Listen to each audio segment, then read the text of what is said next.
Seigneur Dieu Tout-Puissant, Père, nous voulons bénir encore ton nom, Seigneur. Merci, Seigneur, pour ce privilège que tu nous donnes, Seigneur, ce matin, de venir encore, Seigneur, ô Père, dans ta sainte présence pour pouvoir, Seigneur, partager entre frères la communion fraternelle, Seigneur, mais aussi, Seigneur, être de plus en plus en contact, Seigneur, avec toi. Merci parce que tu nous permets, Seigneur, de rester à tes pieds encore ce matin, Seigneur. Père, au moment où nous allons maintenant ouvrir ton saint livre, Seigneur, nous savons que par notre propre intelligence, Seigneur, nous ne pouvons rien comprendre, Seigneur, dans ce livre. Nous avons, Seigneur, vraiment besoin de ton Esprit Saint, Seigneur, que tu nous conduises et que tu nous éclaires, Seigneur Dieu Tout-Puissant, par ta parole. Père, que dans cette parole, oh, que tu puisses faire jaillir encore la lumière, Seigneur, qui vient de ton cœur.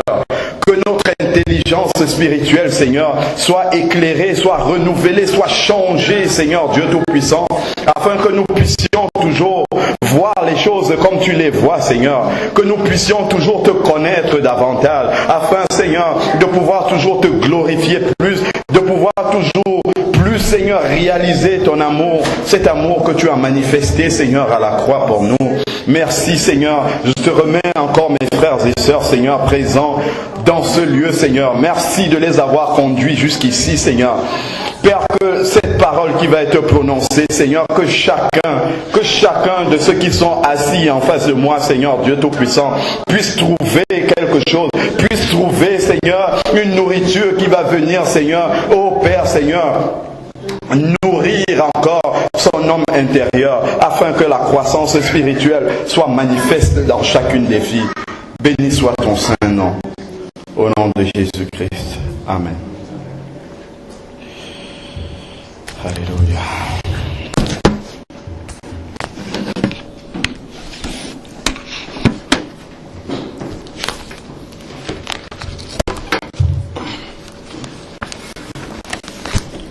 Je vous salue tous au nom de Jésus.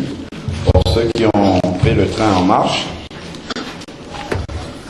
il est bien tard, j'espère qu'on va quand même pouvoir avancer. Bon. Voilà, alors maintenant tout le monde se souvient bien de ce qu'on a vu la dernière fois. À part la sœur Claire, ça tombe bien, elle n'est même pas là. Donc elle ne pourra pas nous rappeler ce qu'on a vu la dernière fois. Alors est-ce que quelqu'un s'en souvient? C'est ce qu'on voit déjà depuis 2 semaines. Hein? Le frère Lunès n'est pas autorisé à répondre. Qu'est-ce qu'on a vu la dernière fois? Qu'est-ce qu'on étudie depuis 2 dimanches déjà? Maman Anastasia, évidemment, n'est pas autorisée à répondre. Alors, qui était là dimanche dernier? À part ce que j'ai cité, à l'étude biblique, qui était là? Toi, tu étais là, tu n'es pas autorisé à répondre. Dolph, qu'est-ce qu'on voit depuis 2 dimanches? C'est sûr qu'il va répondre, hein? Voilà, c'est ça. Donc, on voit ensemble depuis 2 dimanches la mission de toute pierre vivante dans le corps de Christ. Bon, je vais toujours faire un rappel hein, pour ceux qui prennent le train en marche. Donc, on a dit que quand Jésus sauve les gens, il les introduit dans le corps de Christ et que contrairement à une pierre morte qu'on utilise pour construire un mur, le Seigneur, lui, il utilise les pierres vivantes, que nous sommes, nous, les rachetés. Une pierre vivante, comme son nom l'indique, doit vivre. C'est-à-dire que quand on est dans le corps de Christ, on ne doit pas être mort, on ne doit pas être passif. C'est ce que ça signifie être vivant. On ne doit pas être passif, on doit vraiment rentrer dans le plan que le Seigneur a pour nous pour pouvoir être utile entre les mains du Seigneur. Si nous sommes sauvés et qu'on ne réalise pas ce que le Seigneur nous demande d'accomplir, non seulement dans notre vie, mais dans la vie des gens qui mettent sur notre chemin, c'est qu'il y a une partie du message de la rédemption qu'on n'a pas compris. Dieu ne nous sauve pas simplement pour nous sauver, il nous sauve parce qu'il nous aime, mais il nous sauve pour que nous puissions également être utiles à son service pour sauver également les autres. Amen. Donc, on avait vu en grande mission. Donc ça c'était dans Matthieu 28 du verset 18 au verset 20, donc où le Seigneur demande d'aller par toutes les nations et de faire des disciples. Donc on avait insisté aussi sur le mot disciple, on avait dit que ce sont vraiment des disciples qu'il faudrait faire et non des personnes simplement qui sont membres d'une église et qui fréquentent l'église sans être de véritables disciples du Seigneur. Alors on avait compris dans cet ordre du Seigneur, c'est un ordre, c'est un commandement, puisque le Seigneur dit allez, donc c'est à l'impératif, c'est un commandement, c'est pas si on veut qu'on y va, mais c'est parce que le Seigneur nous commande d'y aller. Amen. Donc, et faire des disciples, c'est ce qu'on est en train d'étudier. Le Seigneur ne nous demande pas, comme on l'a dit, de faire des gens qui viennent à l'église, des adhérents des dénominations, mais il nous demande de faire des disciples. Or, pour faire de véritables disciples, il faudrait qu'on s'appuie sur la parole de Dieu, parce que c'est par la parole de Dieu qu'on va arriver à faire de véritables disciples et non simplement des personnes qui ont le revêtement extérieur de la piété ou de la chrétienté, mais qui à l'intérieur n'ont pas la substance, la véritable substance. Donc c'est la parole de Dieu qui va nous permettre de communiquer cette substance-là aux personnes que nous amenons au Seigneur afin qu'elles soient de véritables disciples. Donc on a dit aussi que le chrétien, c'est quelqu'un qui doit se reproduire. Donc comme le Seigneur a dit à Adam et Ève qu'il fallait se multiplier, il fallait se reproduire, spirituellement, pour nous, ça a également une signification. C'est-à-dire qu'en tant qu'enfant de Dieu, on doit se multiplier, on doit se reproduire. Donc comprenez par là qu'on doit engendrer d'autres disciples. Si nous sommes un disciple, nous devons engendrer d'autres disciples. Ça serait bien comme ça de réfléchir combien de disciples j'ai déjà fait depuis que je suis converti. C'est quelque chose de très important. Alors, ensuite, après l'ordre de mission, on avait vu dans un second temps que le Seigneur ne nous envoie pas faire des disciples comme ça, tel qu'on le veut, mais il nous donne des équipements. Donc en petit 2, on a vu les équipements que le Seigneur nous donne et on en était là. Et ça, on l'avait lu dans Acte 1:8. On a dit on a lu dans la parole de Dieu que le Seigneur enverrait une puissance, le Saint-Esprit survenant sur ses disciples afin qu'ils puissent apporter le témoignage aux autres. Donc, le premier équipement qu'on a vu, on a parlé du baptême dans le Saint-Esprit, on a beaucoup insisté dessus. Plusieurs ont posé des questions, on a donné des exemples de témoignages. Bon, on ne va pas insister davantage dessus. Donc, on a vu le deuxième équipement, à moins que des gens aient des questions, n'hésitez pas à m'arrêter. Le deuxième équipement que le Seigneur met à notre disposition pour que nous allions témoigner aux autres, c'est le témoignage. Voilà, c'est le témoignage personnel dont nous avons impérativement besoin pour aller porter la parole de Dieu aux autres.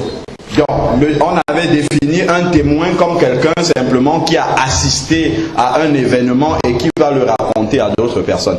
Donc, quand le Seigneur dit dans Acte 1:8 « Et vous serez mes témoins », c'est-à-dire que nous devons aller dire aux autres ce que le Seigneur a fait pour nous. Et nous avons insisté sur le fait qu'effectivement, un témoin ne peut raconter que ce qu'il a vécu, ce qu'il a vu. On ne peut pas aller raconter ce qu'on n'a pas vu. On serait un faux témoin. Même dans le langage judiciaire, c'est ce qu'on dit. Si quelqu'un vient témoigner d'un événement auquel il n'a pas assisté, de quelque chose qu'il n'a pas vécu, c'est un faux témoin. Donc, il faudrait que si nous allions vers les autres, si nous allions témoigner de la gloire de Dieu à d'autres personnes, il faudrait que nous soyons un vrai témoin, c'est-à-dire que nous ayons réellement vécu quelque chose que nous allons raconter à d'autres personnes. Donc, il faudrait avoir un témoignage personnel. Ça, on l'a dit. Et justement, j'avais proposé, suggéré que si vraiment quelqu'un n'a pas son témoignage personnel dans sa tête, ça serait bien de se mettre devant une feuille blanche et d'essayer d'écrire son témoignage. Et justement, le fait d'écrire son témoignage comme cela, ça va permettre de pouvoir l'apporter à d'autres personnes. Souvenez-vous toujours d'une chose, c'est que le Seigneur va toujours utiliser tout ce qui a jalonné notre vie, tout ce qui a fait notre vie avant que nous ne soyons convertis, le Seigneur va l'utiliser pour que nous puissions aider d'autres personnes qui passent par le même chemin. C'est pourquoi notre témoignage personnel est hyper important. C'est plus important que vous ne le pensez. Parce que la personne que vous avez devant vous, souvent, vous ne savez pas sa vie, vous ne savez pas le passé de la personne, mais peut-être le Seigneur a mis cette personne-là exprès devant vous pour que vous puissiez lui parler de votre vie, de comment le Seigneur a changé votre vie. Et ça va vraiment parler au cœur de la personne, parce que la personne vit la même chose. La personne va se reconnaître dans votre témoignage personnel. Or, si vous n'avez pas de témoignage personnel, vous n'allez pas aller donner le témoignage de quelqu'un d'autre. C'est important d'avoir des témoignages de beaucoup de personnes, des témoignages forts et tout ça. Ça bouleverse la vie des gens. Mais ce qu'il faudrait savoir, c'est que vous devez commencer par donner votre propre témoignage. Imaginez-vous, vous venez, vous voulez parler du Seigneur à quelqu'un, vous commencez à lui dire, ah oui, tiens, je connais un homme de Dieu, Dieu a fait ça dans sa vie, il y a une sœur dans l'église, Dieu a fait ça dans sa vie, et ainsi de suite. Vous parlez d'autres personnes. Au bout d'un moment, elle va bien vous suivre, cette personne-là. Elle va vous dire, c'est très intéressant, l'évangile, c'est très très bien ce que vous êtes en train de raconter, mais seulement votre évangile ne semble pas marcher à tous les coups. Parce que vous parlez d'autres personnes, mais vous-même. Qu'est-ce que Dieu a fait dans votre propre vie? Si déjà Dieu n'a pas pu changer votre propre vie, je doute fort qu'il change la mienne. Il change peut-être la vie d'autres personnes, mais vous-même, qu'est-ce qu'il a fait pour vous? C'est pour ça qu'en allant témoigner à d'autres personnes, il faut commencer par soi-même. Qu'est-ce que le Seigneur a fait pour moi? Qu'est-ce qu'il a changé dans ma vie? Et c'est à partir de là que pour étayer mon propre témoignage, je peux rajouter le témoignage d'autres personnes. Mais il faudrait que mon propre témoignage soit le socle sur lequel je m'appuie pour parler du Seigneur aux gens. Alors hier nous avons assisté à la réunion de la jeunesse et ils avaient un partage vraiment très très édifiant, très intéressant. En fait, il y a une question qui a été posée à chacun dans l'assistance. Qu'est-ce que Dieu a changé dans ta vie? Ça c'est très important ça. C'est bien comme ça d'essayer de voir, de se remémorer qui j'étais, qu'est-ce que je faisais avant et pourquoi, à quel moment j'ai arrêté de le faire. Vous prenez une feuille blanche. De la même manière, ce sont de petits exercices, de très petits exercices, mais qui nous permettent, parce que souvent on fait beaucoup de choses pour le Seigneur, mais sur de petits exercices comme ça, on peut voir que très vite, on peut voir que notre foi ne vaut pas grand-chose. Parce que quand on se met devant une feuille blanche et qu'on commence à écrire, Seigneur, voici ce que tu as changé dans ma vie à tel moment, et ainsi de suite. Si vous restez devant une feuille comme ça et que vous n'arrivez à rien écrire dessus, c'est qu'il y a un problème. Soit, au départ, vous étiez déjà parfait, donc Dieu n'a rien changé dans votre vie. Il a pris ce qui était déjà parfait et il vous garde parfait. Mais moi, j'ai un verset dans la Bible. Je crois que j'ai même la référence. C'est dans Luc 19:10, où Jésus dit, le Fils de l'homme est venu chercher et sauver ceux qui étaient perdus. Donc, si vous étiez parfait dès le début, cela signifie que Jésus n'a rien changé dans votre vie, parce que vous étiez déjà parfait. Donc, vous n'êtes pas sauvé, puisqu'il sauve ceux qui étaient perdus. Et que vous n'étiez pas perdus, donc vous n'êtes pas sauvé. Donc, il faudrait que l'on puisse dire ce que Jésus a changé dans notre vie. Il faut que chacun puisse pouvoir faire une liste.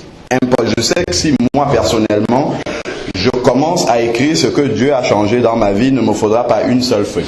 Il me faudra plein de rames de papier pour écrire cela. Mais au regard des gens qui m'ont connu avant que je ne sois converti, peut-être certains n'arriveraient même pas à remplir une demi-page. Parce que l'image que je renvoyais aux gens, c'était une image de quelqu'un qui est modèle.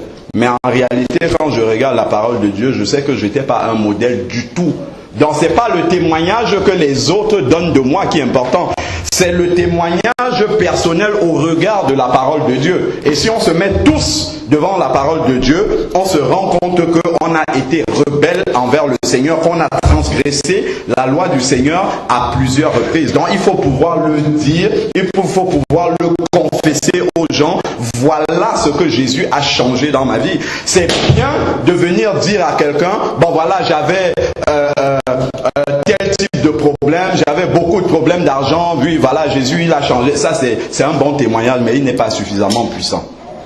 Le vrai témoignage, voilà, j'étais un menteur, le Seigneur m'a changé, j'étais un voleur, j'étais un fornicateur, que les gens se reconnaissent dans cela. Ça peut paraître comme ça, le diable utilise même ça d'ailleurs pour nous faire honte encore, parce que quand on dit ce qu'on était, c'est comme si on l'est toujours, mais on a 2 Corinthiens 5:17, il nous dit la vérité. Les choses anciennes sont passées, c'est derrière nous, et voici toutes choses, pas certaines choses sont devenues nouvelles, mais toutes choses sont devenues nouvelles. Donc il faut pouvoir confesser avec hardiesse ce message, ce verset-là, de dire vraiment toutes choses sont passées, donc les choses du passé, je peux en parler et l'utiliser comme une force maintenant pour aider les autres. Bon, on va avancer, sinon on va passer tout le temps dessus. Alors, donc, premier instrument, le baptême dans l'esprit. Deuxième instrument, le témoignage personnel. Troisième instrument, avant même de passer au troisième instrument, est-ce que tout le monde connaît son témoignage personnel de sa conversion? Tout le monde le sait. Bon, je vais vous dire une chose. Je sais que dans la salle, il y en a qui ne le connaissent pas. Lorsque vous entendez la parole de Dieu,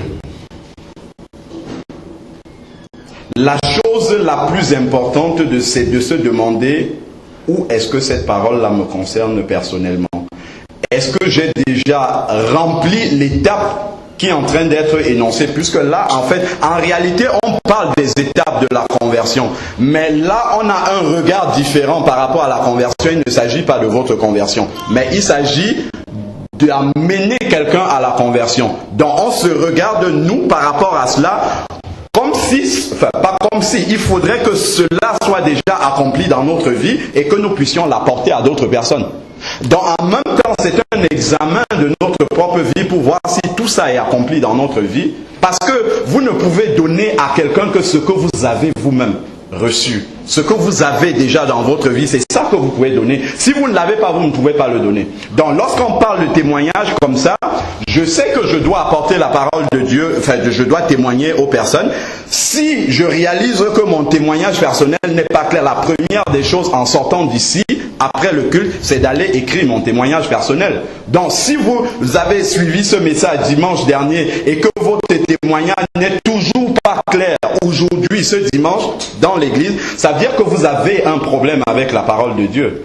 Parce que nous sommes tous conscients que Dieu doit nous utiliser et Dieu veut nous utiliser pour amener des personnes au salut, mais nous devons être disponibles et réunir les conditions pour que Dieu nous utilise. Vous voyez par exemple un pays qui a une armée, par exemple. Le pays a son armée, mais l'armée n'attend pas la guerre pour commencer à s'entraîner. L'armée s'entraîne tout le temps pour que dès que l'ennemi va se déclencher, que l'armée soit déjà prête. Imaginez-vous maintenant, plein de pays viennent attaquer la France. À ce moment-là, le président appelle son ministre de la Défense. Il lui dit, bon, envoie l'armée. Le ministre de la Défense dit non. Il faudrait attendre peut-être un mois le temps que l'armée se prépare. L'ennemi va détruire complètement le pays. Donc, ça veut dire que nous devons nous préparer pour être prêts dans chaque circonstance pour que le Seigneur puisse nous utiliser pour apporter sa parole. N'attendons pas que le Seigneur mette des gens devant nous pour que nous les amenons à la foi en Jésus. Lorsque le Seigneur aura mis des gens devant nous, à ce moment-là, on va commencer à chercher à se préparer. Ça ne marche pas comme ça. Si vous faites comme ça, le Seigneur ne mettra jamais personne devant vous pour que vous lui parlez de Jésus. Il faut que vous soyez prêts. Donc quand on dit à quelqu'un qu'il faut que son témoignage soit clair dans sa tête, la première des choses c'est de faire en sorte que son témoignage soit réellement précis pour lui. Si tu es sorti de là et que tu as écrit ton témoignage, je te l'affirme devant la parole de Dieu que Jésus va faire en sorte que ce témoignage que tu as écrit, que tu puisses le donner à quelqu'un. Il va mettre quelqu'un qui aura besoin d'entendre ce témoignage. Parce que tu as eu la foi qu'il faudrait que tu le fasses. Et si tu l'as fait, tu vas pouvoir l'utiliser.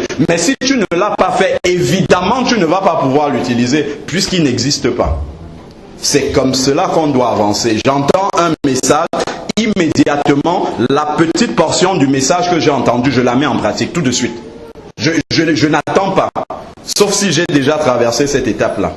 Alors, bon, l'élément suivant, c'était la suite.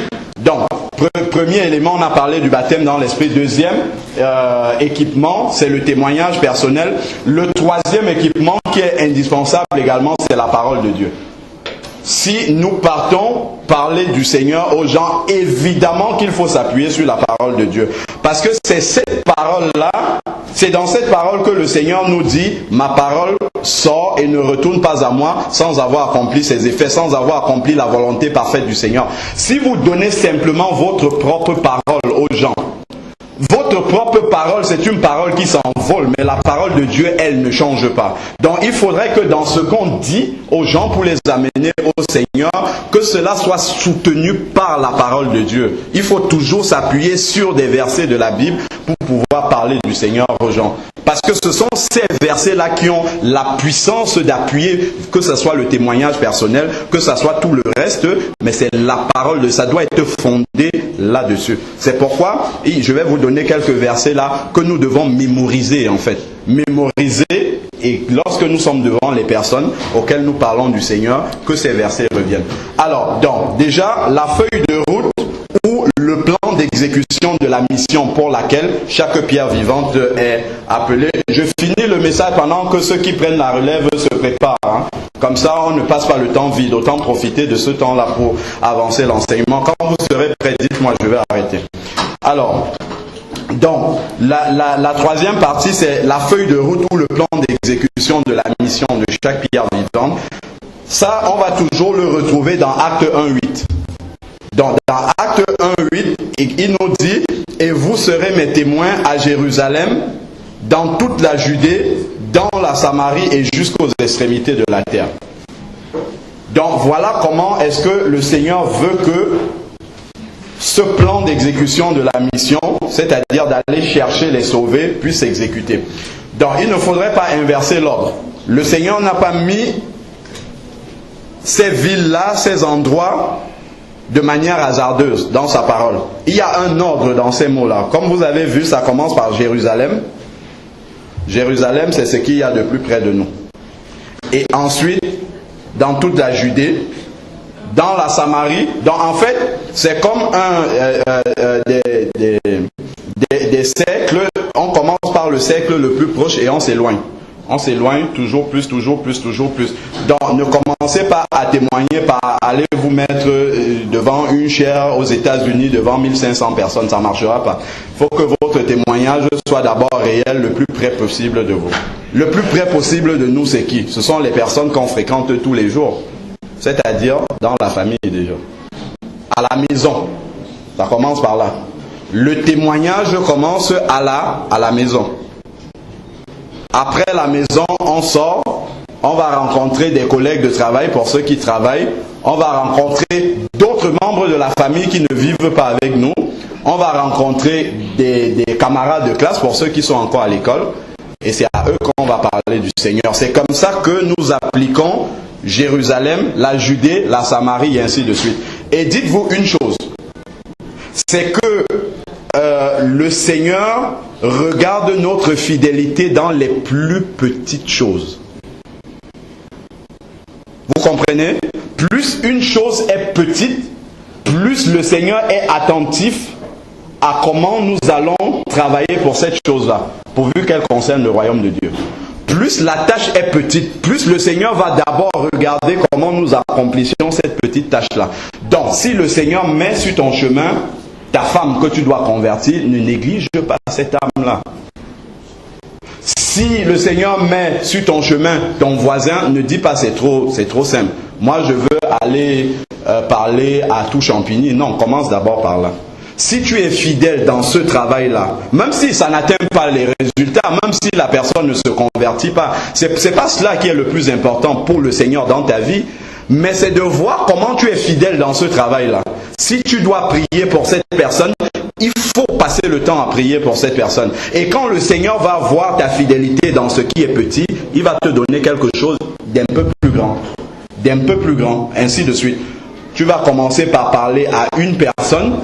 Après, tu auras l'occasion de parler à 2 personnes. Après, tu auras l'occasion de témoigner à une famille tout entière. Après, tu auras l'occasion de témoigner à l'église. Et ainsi de suite. C'est comme ça que ça grandit. Mais il faut accepter de commencer par ces petites choses-là. C'est ce qu'on peut appeler de petits témoignages, entre guillemets. Ça a de la valeur pour le Seigneur. Parce que c'est au travers de tout ce qui est petit comme ça que le Seigneur nous forme pour les grandes choses qui vont venir. Mais nous, on aime commencer tout de suite par ce qui est grand. Parce que ça impressionne nos yeux.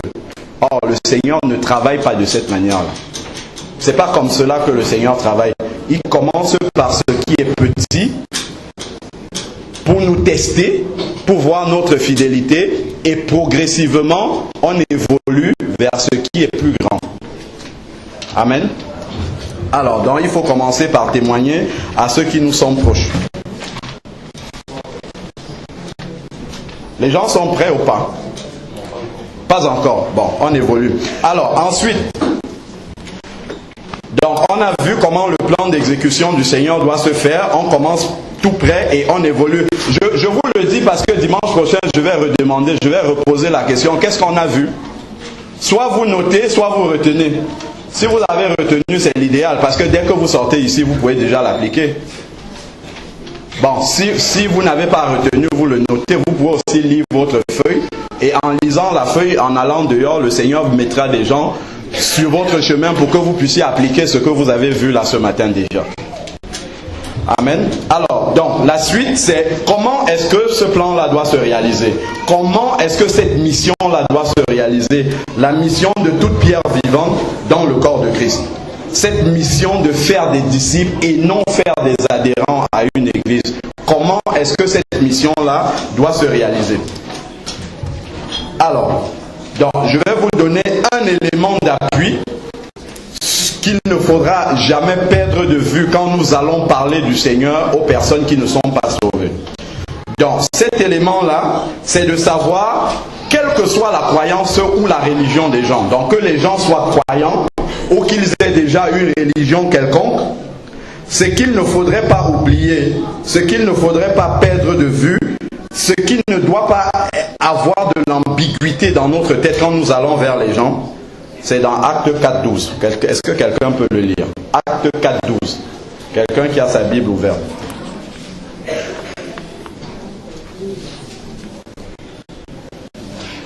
Ça, c'est un verset qui doit toujours être présent dans notre tête quand nous comptons aller parler du Seigneur aux gens. Acte 4.12. Alors. Il y a du salut en aucun autre.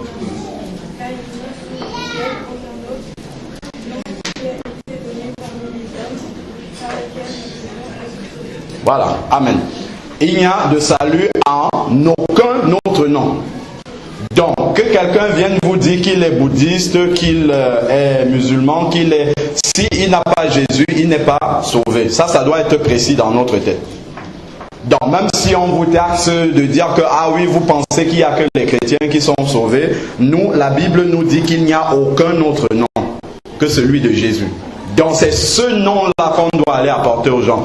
Donc c'est ce qui manque aux gens. Il y a beaucoup de religions qui existent dans le monde où les gens sont presque parfaits. Ils ont une vie saine, ils ne commettent pas de péché, ils sont justes, ils font beaucoup de miséricorde autour d'eux, mais ils ne sont quand même pas sauvés. Pourquoi ils ne sont pas sauvés? Ça, il faudrait que chaque enfant de Dieu le sache. Parce que souvent, quand on voit la manière apparemment sainte, entre guillemets, de vivre des gens, on peut dire que ceux-ci marchent comme des enfants de Dieu, mais en réalité, ils marchent comme des enfants de Dieu, mais ils ne sont pas des enfants de Dieu. Ils ne sont pas sauvés. Pourquoi? Parce qu'ils n'ont pas Jésus, tout simplement.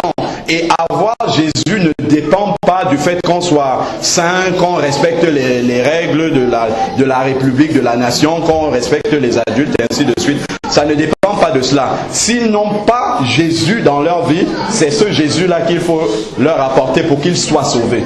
Donc ça, il ne faudrait pas l'oublier lorsqu'on va vers les gens. Alors, pour approfondir et corroborer ce que je suis en train de dire, On peut rajouter aussi Jean 14, 6, ça on le sait tous, c'est je suis le chemin, la vérité et la vie. Vous avez vu? Ce sont des pronoms définis. C'est-à-dire que c'est pas je suis une vérité, je suis une vie. Non, c'est je suis la vérité. Donc, déjà, toi qui vas annoncer, qui va témoigner à ceux qui ne sont pas sauvés, il faut savoir que c'est Jésus qui est le seul chemin. Donc, ce n'est que lui que tu peux leur apporter. Tu ne peux rien apporter d'autre que Jésus. C'est cela qui manque aux gens. Alors, donc, ce qu'il faudrait savoir, c'est que toutes les religions qui existent, y compris les religions chrétiennes, parce que ça existe, hein, les religions chrétiennes, il faut savoir que ce qui leur manque, c'est un sauveur. C'est cela qui manque. C'est pas que nous on est plus saints, c'est qu'ils n'ont pas de sauveur. Ça, il faut le savoir. Si tu vas voir un musulman, si tu vas voir, excuse-moi ma soeur, je vais juste avancer un peu. Si tu vas voir un bouddhiste, si tu vas voir, et beaucoup de gens dans ces religions-là ont une bonne manière de vivre, une manière même exemplaire. Mais il leur manque une chose. Ils n'ont pas de sauveur. Et comment est-ce que vous pouvez réaliser dans la manière de vivre de ces gens-là qu'ils n'ont pas de sauveur? C'est qu'ils font beaucoup de choses. Beaucoup de bonnes choses pour mériter. Regardez par exemple, les témoins de Jéhovah, ils ne font rien de mauvais en allant témoigner la parole de Dieu. Mais seulement, bon, le problème c'est qu'ils témoignent pas de la vérité, mais ils témoignent de l'erreur. C'est ça qui est le problème. Si on leur enlève ce qu'ils ont entre les mains et qu'on leur met le véritable évangile, c'est parfait. Bon, donc, les témoins de Jéhovah, par exemple, quand on réfléchit, moi j'ai déjà réfléchi, mais pourquoi ils ont autant de motivation? Pourquoi on les voit partout, ils font le porte-à-porte, ils sont devant les gares, ainsi de suite. Pourquoi ils ont tant de motivation? Nous on a lu dans leurs documents, on a pris pour comprendre c'est quoi la théologie des témoins de Jéhovah, comment est-ce que ça fonctionne. Et là-dedans, vous lisez en fait que le nombre d'âmes qu'ils ramènent dans la congrégation, comme ils disent, compte pour le salut. Et on fait un inventaire du nombre de personnes que tu as ramenées dans la congrégation sur un mois, sur 2 mois, sur une année, ainsi de suite.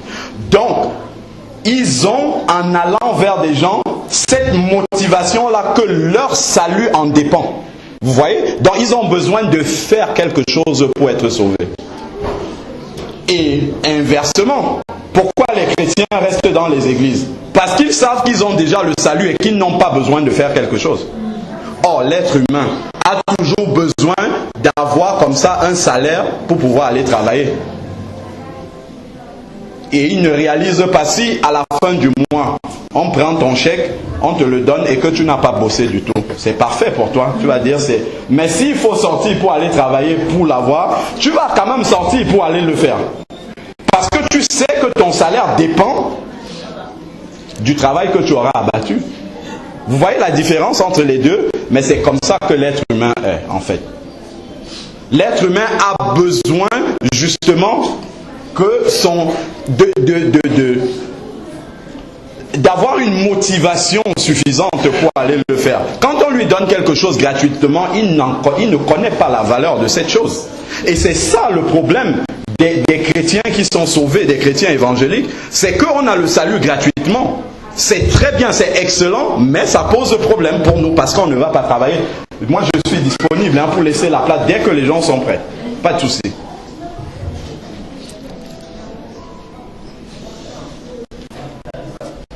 Est-ce que vous êtes prêts? Ceux qui doivent prendre la suite. On avance encore? Bon, d'accord. Ok, donc j'étais en train de dire que le problème des chrétiens, c'est que c'est une grâce. Le Seigneur a pris le salut qui est si difficile et il nous l'a donné pour cadeau. Il dit voilà, tu es sauvé. Ah, qu'est-ce qu'on dit? Je n'ai rien à faire. Les témoins de Jéhovah ou les musulmans, on leur dit, bon, vous venez, mais toute votre vie, il faut que vous travaillez à votre salut. Chaque petit acte que tu vas faire de gentillesse envers un tel, ça compte pour ton salut. Et à la fin, on va tout mettre sur la balance. Si le bon pèse positif, tu es sauvé. Si le mal pèse négatif, tu n'es pas sauvé. Et c'est ça qui les motive à aller vers les gens. Mais nous devons aller vers les gens par amour. Ensuite, nous devons avoir cette certitude dans notre cœur que nous sommes sauvés. Or, les gens de toutes ces religions-là n'ont pas la certitude de leur salut. Ça, ce sont des éléments que nous devons intégrer dans notre tête. Quand nous allons vers les gens qui n'ont pas Jésus, il y a deux éléments que nous ne devons pas oublier. Ils n'ont pas de sauveur et ils n'ont pas l'assurance d'être sauvés. C'est la différence entre eux et nous. Ils n'ont pas de sauveur, donc ils doivent se sauver eux-mêmes, puisqu'ils n'ont pas de sauveur. Ils doivent se sauver eux-mêmes par leurs actes de bienfaisance, de beaucoup de prières. Il faut se lever tous les matins, prier 5 fois par jour, aller à la Mecque si on a de l'argent et ainsi de suite. Ils doivent beaucoup faire pour être sauvés,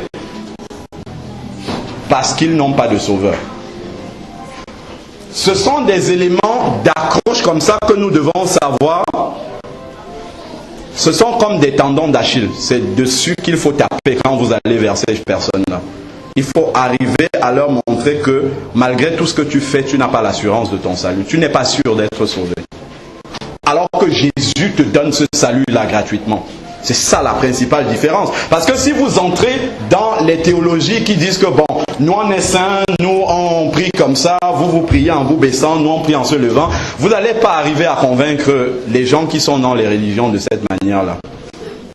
La chose la plus grande que nous avons, c'est l'assurance de notre salut. Et ça, on l'avait lu la dernière fois. 1 Jean 5,13. C'est un verset sur lequel vous pouvez vous appuyer pour dire « Je suis sûr à l'instant ». Moi, je l'ai dit comme ça une fois dans le bureau. Mes 2 collègues musulmans qui sont là ont été scandalisés par cette parole-là. Je leur ai dit « Je suis sûr que maintenant, si je meurs, je vais au ciel ».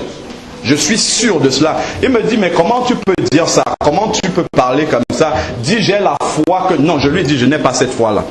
J'ai l'assurance, je suis certain. Pour moi, c'est une certitude. Vous voyez Hébreux 11. La foi, c'est quoi? C'est l'assurance des choses qu'on ne voit pas encore. C'est la certitude dans ton cœur. Tu sais que là, maintenant, à l'instant, si tu meurs, tu vas au ciel. Dans aucune religion qui existe sur la terre, les gens ne peuvent parler comme ça. Aucune religion, les gens ne peuvent dire ça. J'ai l'assurance que maintenant, à l'instant là, si le souffle de vie s'arrête, je suis avec Jésus dans le ciel. Je suis dans le ciel avec Dieu pour parler comme ça, puisque eux, ils parlent de Dieu. Aucune religion ne peut dire ça. Et c'est là qu'il faut comprendre la différence entre nous et les autres. Si on ne connaît pas ces points fondamentaux-là, on va commencer à discuter avec eux des choses qui ne font finalement pas de différence entre eux et nous. Voilà pourquoi quand vous discutez avec des gens qui sont dans les religions, quand vous parlez de Dieu, il n'y a pas de problème. Tout le monde se reconnaît dans Dieu. Bon, après, tout dépend de ce qu'on met dans ce Dieu-là. Mais lorsque vous commencez à parler de Jésus, je pense que vous avez tous fait l'expérience. Lorsque vous parlez de Jésus, c'est là où la division commence. C'est Jésus qui est le problème de toutes les religions, même de ceux qui ne sont pas, de tout le monde, c'est Jésus. Pourquoi c'est Jésus? Parce que c'est lui qui fait la différence entre nous et les autres. Parce que par rapport à son nom, par rapport à sa parole, par rapport à son sang, nous pouvons dire sans trembler, sans rougir, que nous sommes sauvés. Et les autres ne peuvent pas dire cela. C'est pour ça qu'ils ont besoin de nous enlever ce Jésus-là. Vous voyez par exemple les musulmans. Une fois je parlais avec mes collègues toujours, qui sont musulmans, du retour de Jésus. Je leur disais, si Jésus revient maintenant, nous allons partir. Ils disent, nous aussi nous allons partir parce que nous croyons en Jésus. Je lui dis, non, il ne suffit pas de croire. Il faut qu'il soit ton sauveur. Mais Jésus n'est pas votre sauveur. Jésus est un prophète. Un prophète ne peut pas amener quelqu'un là-bas. Il faut qu'il soit Dieu lui-même. Et c'est là où la division a commencé dans la conversation. Vous voyez, donc c'est Jésus qui pose le problème. C'est bon? Ah, pas bon. On va continuer. Hein. Alors, donc, je disais 1 Jean 5,13. C'est un verset qui nous donne l'assurance du salut. Donc, en allant parler du salut aux autres, il faut qu'on ait cette assurance-là d'être sauvés nous-mêmes. Et c'est la parole de Dieu qui nous donne cette assurance-là dans 1 Jean 5,13. Voilà ce que Jean dit. Je vous ai écrit ces choses afin que vous sachiez. Vous voyez, vous devez le savoir. Ça doit être une certitude.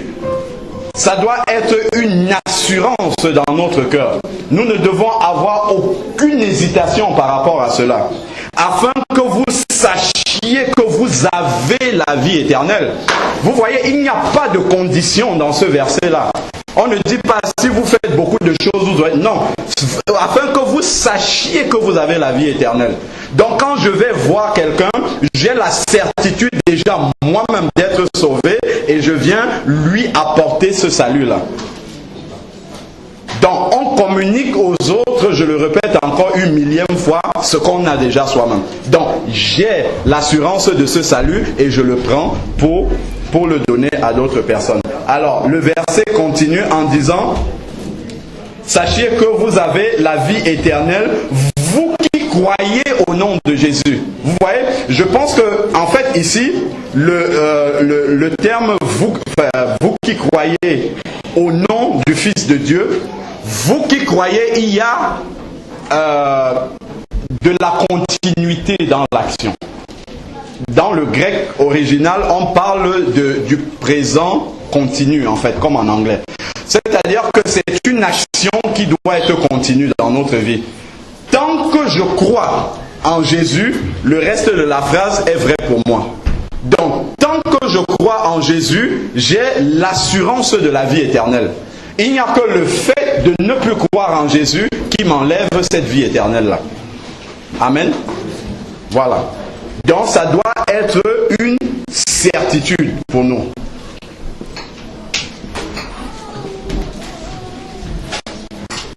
Donc ce sont les deux aspects que nous devons absolument retenir quand on va vers les gens